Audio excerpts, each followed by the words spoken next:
The last Shah of Iran, Mohammad Reza Pahlavi, was married 3 times. His first marriage to Fawzia Fuad of Egypt was unsuccessful.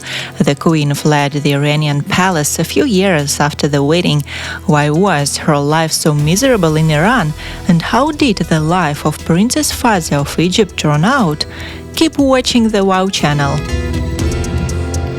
The times when Iran had a royal family are a thing of the past. In 1979, the Shah of Iran, Mohammad Reza Pahlavi, his wife Farah Pahlavi, and 4 children had to flee abroad after the Islamic Revolution. But many still miss these times. The Shah of Iran and his wife were role models for many citizens. Mohammad Reza Pahlavi and Queen Farah were a lovely and happy couple. Their marriage lasted 21 years, until the death of the Shah. However, before the Shah of Iran met the greatest love of his life, there were 2 unsuccessful marriages.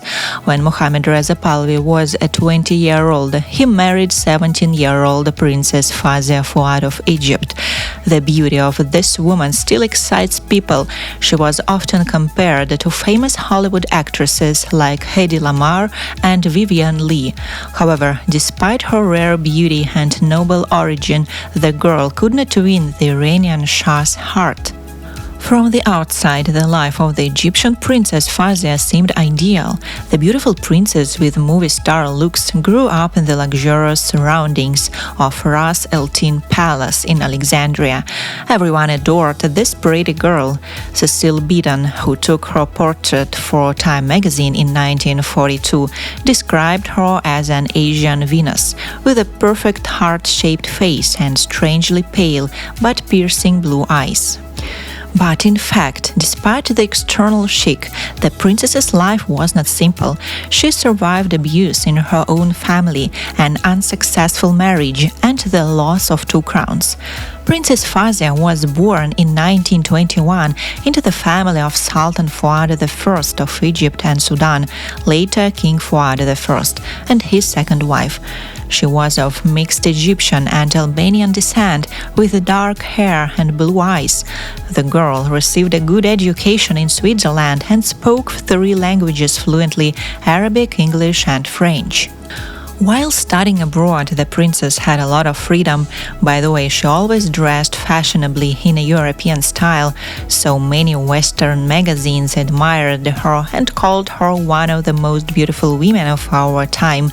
However, upon returning from Switzerland, Princess Fawzia lost her freedom. Her family forbade her to leave the palace without security. But more than that, the princess could not marry for love. Fawzia's brother, King Farouk, decided that his sister could become the wife of King Faisal II of Iraq. This alliance would help Egypt strengthen its influence in the Middle East, but in the end he decided to marry his sister to the Iranian crown prince Mohammad Reza Pahlavi. At the same time, no one asked what the princess herself wanted. Before the wedding, she met with the Iranian crown prince only once. This marriage was a political move, and there was no love. The fact that this marriage was of convenience is also mentioned in the declassified CIA report. Most interested in this union was the father of the crown prince, Reza Shah, who wanted to unite his Sunni royal, the princess, and a Shia royal, the crown prince. It must be admitted that at that time the Iranian royal Pahlavi family was not so respected in the Middle East. Reza Shah was not of noble royal descent. He was the son of a peasant, joined the Iranian army as a private soldier, rose to the rank of general, and then seized power in a coup in 1921. The Shah of Iran wanted his family to become related to the Egyptian royal house, to have more weight in the political arena. Therefore, he made a lot of effort to get his son to marry an Egyptian princess. For example, he sent gifts to Egypt, but they did not impress the rich royal court. The contrast between life in Egypt and Iran was significant at that time. When the Iranian delegation led to the crown prince arrived in Egypt, they were were amazed by its wealth. In turn, the Iranian crown prince was dressed rather modestly. The Shah of Iran eventually managed to secure the marriage of his son and Princess Fawzia. The wedding occurred twice in 1939, first in Egypt and then in Iran.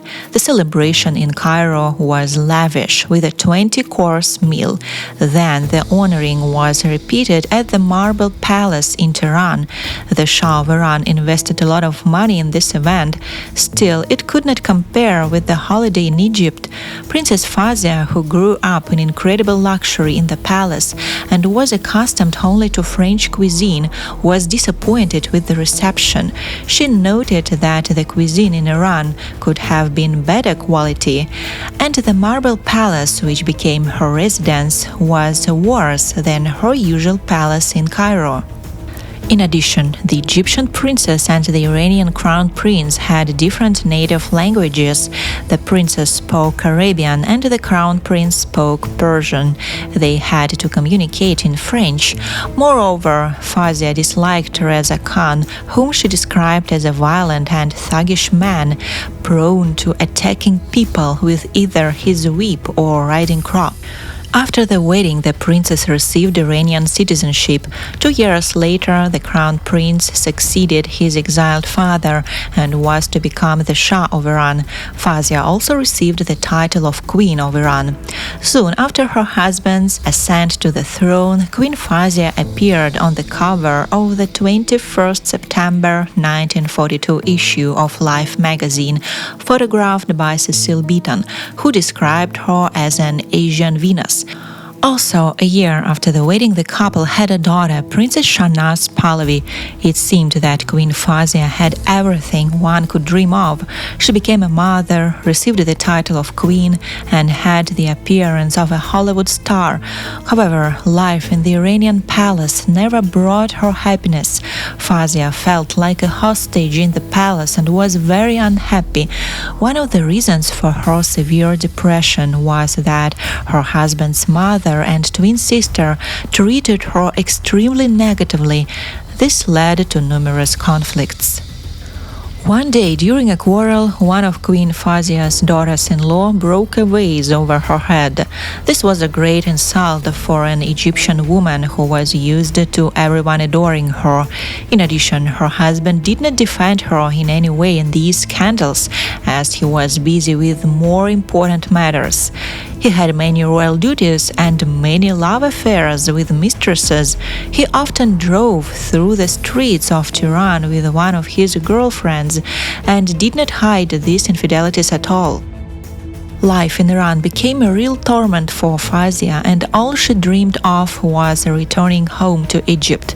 She even had to seek help from an American psychiatrist who diagnosed her with depression. Rumors that the princess was extremely unhappy in Iran reached Egypt. When the courtiers came to visit her, they were shocked. After reporting that she was so thin, her shoulder blades were jutted out like the fins of some undernourished fish. Her brother's reaction was swift. He urged her to come home, and a divorce was granted 3 years after she returned to Cairo in 1948. Announcing her return to Egypt, the court stated the Persian climate had endangered the health of Queen Fawzia, and that thus it was agreed that the Egyptian king's sister be divorced. Another reason for her return was that she viewed Tehran as underdeveloped compared to modern cosmopolitan Cairo. To end this unhappy marriage and return to her native country, Fawzia had to separate from her daughter, who remained in Iran. The Shah tried to convince her to return many times, but she remained in Cairo. Mohammad Reza told the British ambassador in 1945 that his mother was probably the main obstacle to the return of the queen. But she hardly regretted her choice. A year later, she met another man.